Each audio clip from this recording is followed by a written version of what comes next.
इस कहानी की शुरुआत में दोस्तों हमें एक बहुत ही सुनसान गांव को दिखाया जाता है। जो गांव दोस्तों रात के वक्त पूरी तरह से सुनसान हो रहा था। अब तभी दोस्तों उसी गांव के अंदर हमें दोस्तों कुछ किन्नरों को दिखाया जाता है जो कि एक डोली को लेकर इसी गांव के अंदर आते हैं।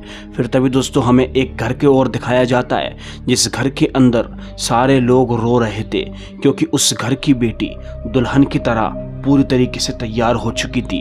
दरअसल दोस्तों ये जो किन्नर डोली लेकर बाहर खड़े हैं वो एक्चुअल में इसी लड़की को लेने के लिए आए हैं।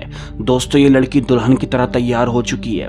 दरअसल इस गांव की एक परंपरा है दोस्तों, इस गांव के अंदर एक बहुत खतरनाक जिन्न रहता है और वो जिन्न रात को दोस्तों एक उसे रोज दुल्हन चाहिए अपने साथ संबंध बनाने के लिए। इसीलिए दोस्तों मजबूरी में गांव का हर एक परिवार रोज रात को उस जिन्न के लिए अपनी बेटी को दे देता है। अब ये जिन्न दोस्तों यहाँ पर कैसे आया इसके बारे में हम आगे पता करने की कोशिश करेंगे। वो लड़की फौरन ही बाहर निकलकर उस डोली के अंदर बैठ जाती। उसके माँ बाप बहुत फूट फूट कर रो रहे थे। अब वो किन्नर लोग दोस्तों उस डोली को इसी महल में ले जाकर रख देते हैं और फिर तभी दोस्तों कुछ ही देर के बाद वो लोग वहां से चले जाते हैं। और अब दोस्तों हमको दिखाया जाता है वो खतरनाक सा दिखने वाला जिन्न उस लड़की के करीब बढ़ना शुरू कर देता है। वो लड़की उसे देखकर बहुत डर जाती है। फिर तभी दोस्तों वो जिन्न उसे अपने साथ अपने कमरे के अंदर लेकर चला जाता है। उस जिन्न ने दोस्तों शेरवानी पहनी होती है और पूरा कमरा सजाया होता है जैसे कि आज उसकी सुहाग रात है।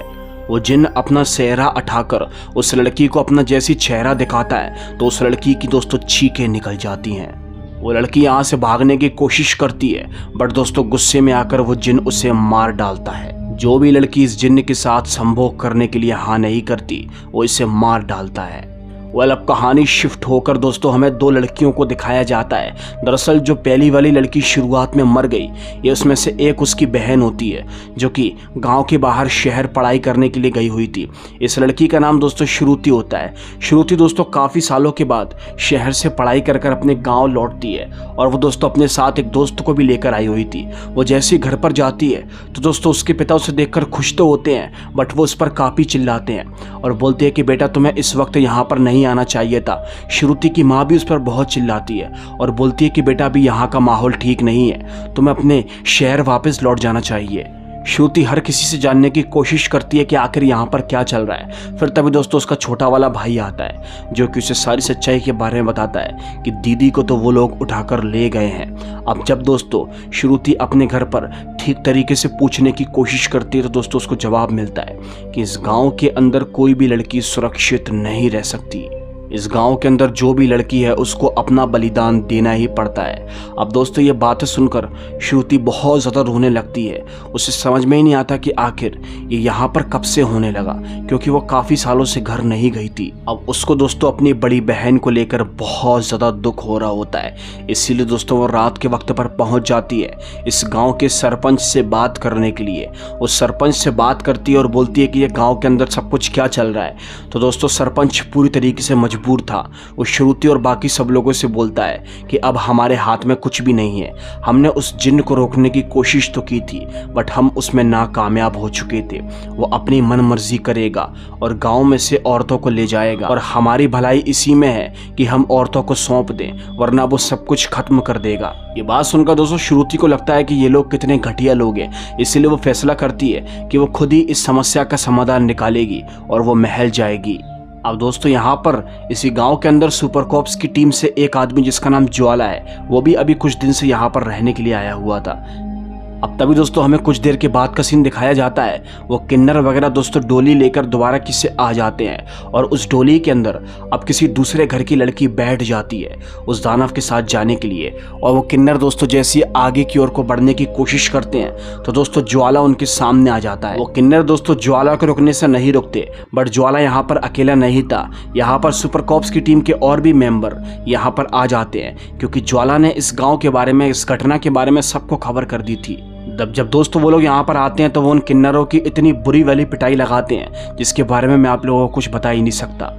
साथ ही साथ दोस्तों यहाँ पर पुराने वाले एसीपी सर भी आए हुए थे जो कि इस लड़ाई का हिस्सा थे। दोस्तों ये लोग लगभग उस जिन्न के सारे चेलों को मार डालते हैं, बट दोस्तों एक किन्नर यहाँ से छुपकर फौरन ही भाग जाता है, जिस किन्नर का पीछा दोस्तों यहाँ पर श्रुति और उसकी दोस्त कर रही होती हैं, जो कि उसी हवेली के अंदर घुसता है। इधर दोस्तों पूरे गाँव के अंदर तहलका मच चुका था। सारे के सारे गाँव वाले और सरपंच यहाँ पर आ जाते हैं और वो सुपर कॉप्स की टीम से बोलते हैं कि आपने इनको मारकर बहुत बड़ी गलती कर दी है, अब वो हम गाँव वासियों को नहीं छोड़ेगा, वो सबको मार डालेगा। एसीपी सर दोस्तों उन गांव वालों से बोलते हैं कि आप लोग बहुत बड़े डरपोक हो, आप लोग इस अत्याचार को न जाने कब से सहते हुए आ रहे हो, अपनी बच्चियों की कुर्बानी देते हुए आ रहे हो, लेकिन तुम में लड़ने का जिगरा बिल्कुल भी नहीं। एसीपी सर बोलते हैं कि अगर तुम साथ मिलकर एकजुट हो जाओ तो वो चाह कर भी कुछ नहीं कर पाएगा। दोस्तों फिर तभी एसीपी सर पूछते हैं कि आखिर ये जिन इस गांव के अंदर कैसे आया और ये राज कैसे कर रहा है। तभी दोस्तों गांव वाले उस जिन की पूरी वारदात के बारे में लोगों को बताते हैं। वो बताते हैं कि आज से काफी साल पहले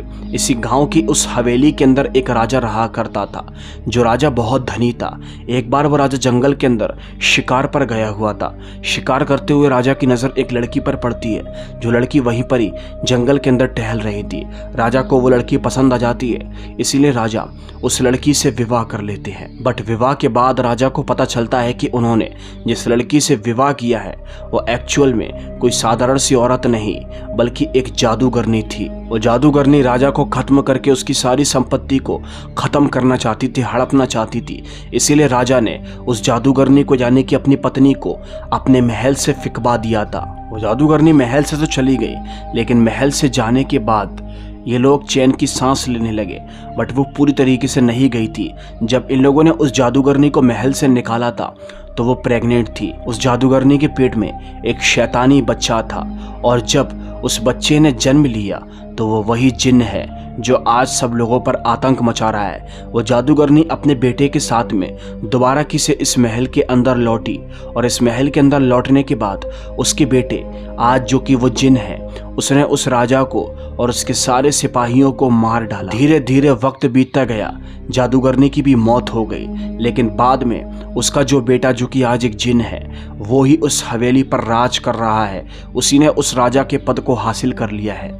वो गांव वाले बताते हैं कि अभी तक उन्होंने उसको कई सारी लड़कियों को दान कर दिया है, उसे सौंप दिया है। उनकी बच्चियों की कुर्बानी वो काफ़ी सालों से देते हुए आ रहे हैं, इसीलिए वो आज भी ऐसा ही करेंगे। बट एसीपी सर को दोस्तों ये बहुत बुरा लगता है, इसीलिए वो फैसला करते हैं कि वो यहाँ पर सच के खिलाफ आवाज़ उठाएंगे और उन बच्चियों की रक्षा करेंगे। और वो दूसरी तरफ दोस्तों हमको दिखाया जाता है वो किन्नर दोस्तों फौरन ही यहाँ पर उस जिन्न के महल के अंदर पहुँच जाता है और उस जिन्न से बोलने की कोशिश करता है कि महाराज आज आपकी दुल्हन नहीं आ पाएगी।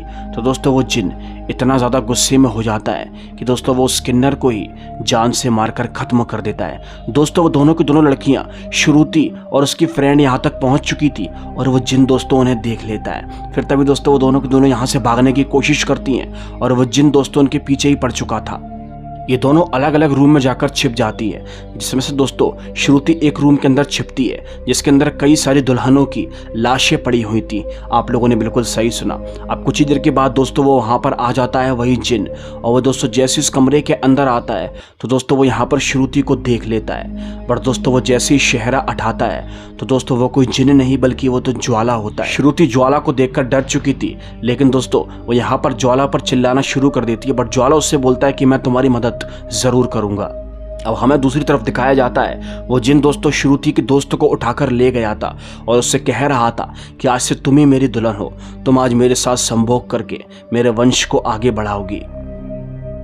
लेकिन इससे पहले कि दोस्तों वो जिन्न ऐसा कुछ कर पाता तभी दोस्तों वहां पर ज्वाला पहुंच जाता है और उस जिन्न के ध्यान को भटकाने की कोशिश करता है। इधर से दोस्तों श्रुति फौरन ही अपनी दोस्तों को लेकर यहाँ से 9-2-11 हो लेती है। वो जिन दोस्तों उसके पीछे पड़ चुका था, लेकिन ज्वाला दोस्तों उस 2 मंजिल से ही कूद जाता है नीचे। उसको दोस्तों यहाँ पर वही किन्नर पकड़ लेते हैं और इधर वो जिन्न दोस्तों दोबारा किसी अपने कमरे के अंदर जाता है तो वो पाता है कि यहाँ पर बेड पर कोई दुल्हन बनकर एक लड़की बैठी थी। वो जैसी दोस्तों उसका घूंघट हटाता है तो उसके पैर तले ज़मीन निकल जाती है, क्योंकि दोस्तों घूंघट के रूप में एसीपी सर होते हैं। अब एसीपी सर दोस्तों उस जिन्न को बड़ी बुरी तरीके से मारने की कोशिश करते हैं, और वो मार मार कर दोस्तों उस जिन को नीचे फेंक देते हैं। दोस्तों वो जिन जैसे ही नीचे जाता है तो उसे लगता है कि शायद उसके साथ ही वही किन्नर उसके पास है, बट दोस्तों ऐसा बिल्कुल भी नहीं था। दरअसल वो कोई किन्नर नहीं बल्कि सुपर कॉप्स के जोगी और आकाश होते हैं, जो कि किन्नर वाले कपड़े पहने हुए थे। फिर तभी दोस्तों ये सभी के सभी लोग मिलकर उस जिन के साथ लड़ाई करने की कोशिश करते हैं। लड़ाई के अंदर दोस्तों एसीपी सर उस जिन को बहुत मारते हैं और दोस्तों पिट पिट कर उसकी हालत खराब हो जाती है। लिटरली वो वहां से भागने की कोशिश करता है। अब दोस्तों एसीपी सर ने एक कुल्हाड़ी उठा ली थी।